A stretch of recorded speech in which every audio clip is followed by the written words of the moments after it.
Então vamos lá, dando prosseguimento ao tema Proclamação da República, neste segundo vídeo eu vou destacar o seguinte. Primeiro deixa eu fazer uma consideração aqui, um acerto. No vídeo passado eu disse o seguinte, que este vídeo coincidentemente estava sendo gravado no dia 15 de novembro de 2004, na verdade 2014, tá bom? 2014. Bem, aqui eu vou citar algumas frases e questões que já caíram em vestibulares que confirmam aquilo que eu falei em relação à proclamação da República. Diz uma questão que já caiu em várias provas, vários exames, né, vestibulares aí sobre esse tema.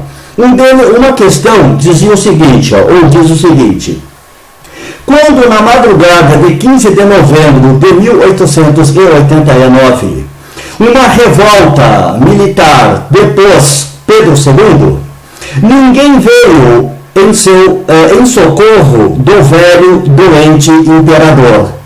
A espada do Marechal Deodoro da Fonseca abria as portas da República para que por ela passassem os republicanos, carregando um novo rei, o café de São Paulo, né? Então aqui ele fala que o imperador, ele não teve apoio dos principais segmentos da sociedade da época, portanto foi facilmente deposto. Por que ninguém veio ao socorro do imperador? Porque os principais segmentos da sociedade da época estavam contra ele, militares, igreja e aristocracia rural brasileira, né? E também vale a pena dizer aqui, observar aqui, que eles falam assim, ó, para que por ela passassem os republicanos carregando o novo rei, o café de São Paulo. Após o governo dos militares, Deodoro e Floriano, 1894 precisamente, começa o período da República das Oligarquias, ou a República do Café com Leite, onde os cafeicultores, né, os grandes cafeicultores do Brasil, principalmente São Paulo e Minas, passam a exercer o poder. O governo das oligarquias vai ter início em 1894, quando foi eleito o primeiro presidente civil do Brasil, o paulista Prudente de Moraes. Também outra questão que já caiu muito em vestibulares, né? O Brasil não tem povo, tem público. Esta frase foi dita na época por Lima Barreto. O Brasil não tem povo, tem público. Por quê? A proclamação da República, assim como a independência do Brasil, não contaram ou não contou com a participação popular. O povo não teve participação nem no processo da independência do Brasil e nem no processo da proclamação da República. Ou seja, o Brasil, os brasileiros dormem colônia e acordam independentes, entre aspas. Os brasileiros dormem no regime monárquico e acordam no regime republicano. As coisas aqui acontecem da noite para o dia, milagrosamente. Ou seja, na verdade é mais um golpe mesmo, né? Tanto é que o povo não foi chamado a participar, não houve participação popular. E isso daí tem um fator ideológico, né? Para que o povo não venha a reivindicar benfeitorias para si no novo regime, para que o novo regime venha a satisfazer aos interesses apenas de uma minoria. Assim sempre foi. Após a independência, quem ganha? A aristocracia rural brasileira, os demais excluídos, escravos, despossuídos. Após a proclamação da República, quem ganha? Os militares e a aristocracia rural brasileira, no caso agora a cafeeira, como sempre. E o resto da população marginalizada, como sempre, né? Então, para isso tudo tem um caráter ideológico, para que a população não venha a reivindicar minorias. Então, tudo é feito por uma minoria, que passa a dominar o poder e a satisfazer aos seus interesses.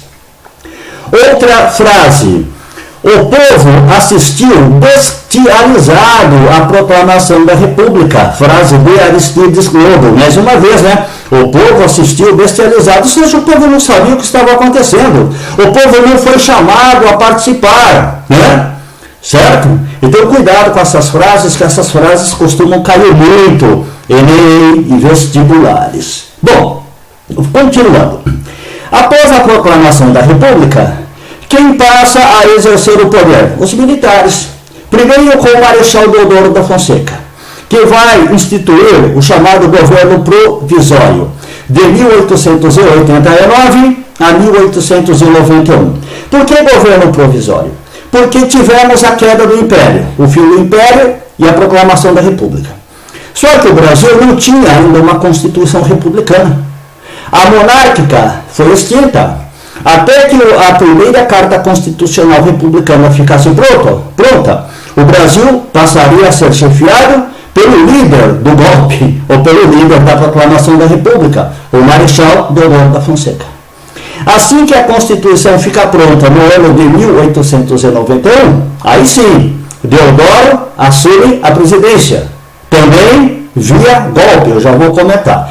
Antes eu vou fazer algumas considerações em relação à Constituição Republicana de 1891. Bom, esta foi a primeira Carta Constitucional Republicana do Brasil, ela foi promulgada, ela foi votada e ela estabelece como forma de governo uma república federativa, presidencialista e representativa. O poder moderador é extinto, passando a existir os poderes, ou permanecendo os poderes executivo, legislativo e judiciário.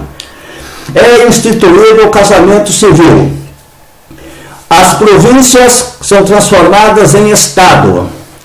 Também foi instituído o voto de cabresto, olha que beleza, né? Ou seja, o cidadão votava diretamente no seu candidato, mas o voto não era secreto. Antes de colocar o voto na urna, o eleitor tinha que mostrar a uma pessoa que controlava a urna, a mando dos coronéis, em quem votava. Se este cidadão não votasse no candidato ou nos candidatos impostos pelos coronéis, pelos fazendeiros, ele poderia perder emprego, ele deixaria de receber esmolas, alimentos quando precisasse, remédios, né? Parece um sistema que existe hoje, o chamado Bolsa Família, que eu chamo de Bolsa Cabresto. Só a única diferença é que na República Velha, o eleitor era forçado, era pressionado a votar. Ele era forçado a votar nos candidatos dos coronéis. Hoje, o eleitor, ele é pressionado, ele é ameaçado. Ou seja, se você não votar nos candidatos do PT, você perderá todos os auxílios que você tem, as benfeitorias que foram conquistadas, que na verdade as esmolas, né? Bolsa Família, Brasil Carinhoso. Então é um verdadeiro clima de terror. Prova disso é que a região do país que tem o maior número de beneficiados com Bolsa Família é o Nordeste. E o PT, nessa última eleição de 2014, ganhou nos 9 estados do Nordeste, né? Porque havia uma pressão muito grande. Ou vota no PT, ou você corre o risco de perder, entre aspas, os benefícios, né? Na República Velha, o cidadão ele era forçado, era imposto a ele votar nos candidatos dos coronéis. Era o chamado voto de cabresto. O voto era direto, mas não era secreto. Então, não sei para que eleições. E também ficou estabelecido que o voto somente seria permitido para homens maiores de 21 anos, alfabetizados, menores de 21 anos, mulheres, analfabetos, ficariam excluídos do processo político. Como grande parte da população era composta de analfabetos, isso significa que a maior parte da população não tinha direito ao voto, embora eu ache, na minha opinião, que analfabeto não deveria votar. Ponto e acabou. Primeiro vai aprender a ler e escrever, depois você vota. Essa coisa de ficar usando analfabeto para ganhar eleição, para mim isso daí é ridículo. Bem, mas continuando. Então a Constituição de 1891 estabeleceu isso. E que o presidente também deveria ser eleito pelo voto direto. Só que Deodoro, assim que a Constituição ficou pronta, o que ele fez? ele impôs ao Congresso Nacional a sua candidatura indireta. Se eu não for o primeiro presidente eleito por esta Carta Constitucional, eu não a assino. Não assinando, ela não entrará em vigor. E eu continuo no poder. Como os militares estavam fortalecidos, derrubaram o império, estavam no poder, o Congresso Nacional, não querendo contrariar os militares, resolve aceitar. E os congressistas, então, elegem indiretamente Deodoro da Fonseca. Mais um golpe de Deodoro, né? Primeiro já liderou um golpe derrubando o imperador. Agora ele dá um golpe para se beneficiar, para continuar no poder. Só que após ser eleito indiretamente presidente, Deodoro começa a sofrer uma oposição política muito grande. O Congresso, depois de ter aprovado, de ter votado para que ele permanecesse na presidência, passa a fazer oposição. E não suportando a oposição, o que Deodoro faz? Renuncia. Após 9 meses no poder, ele renuncia. Quem assume? O vice. Nesta época, Rui Barbosa disse o seguinte: Floriano, você não pode assumir. A Constituição é clara. Se o presidente eleito pelo voto direto para um mandato de 4 anos não cumprir pelo menos metade do mandato, o vice não pode automaticamente assumir, ou não poderá automaticamente assumir. O vice deverá convocar novas eleições, então, portanto, você deve convocar novas eleições. Floriano disse o seguinte: tudo bem, meu caro Rui, concordo com você.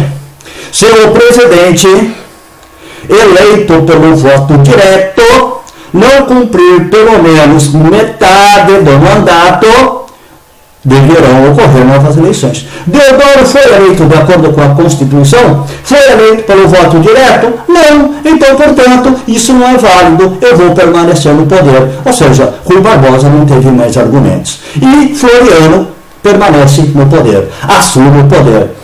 De 1889 a 1894, o Brasil foi governado por 2 militares, 2 marechais, daí República da Espada, porque o símbolo dos marechais era a espada, então República da Espada. Perceberam?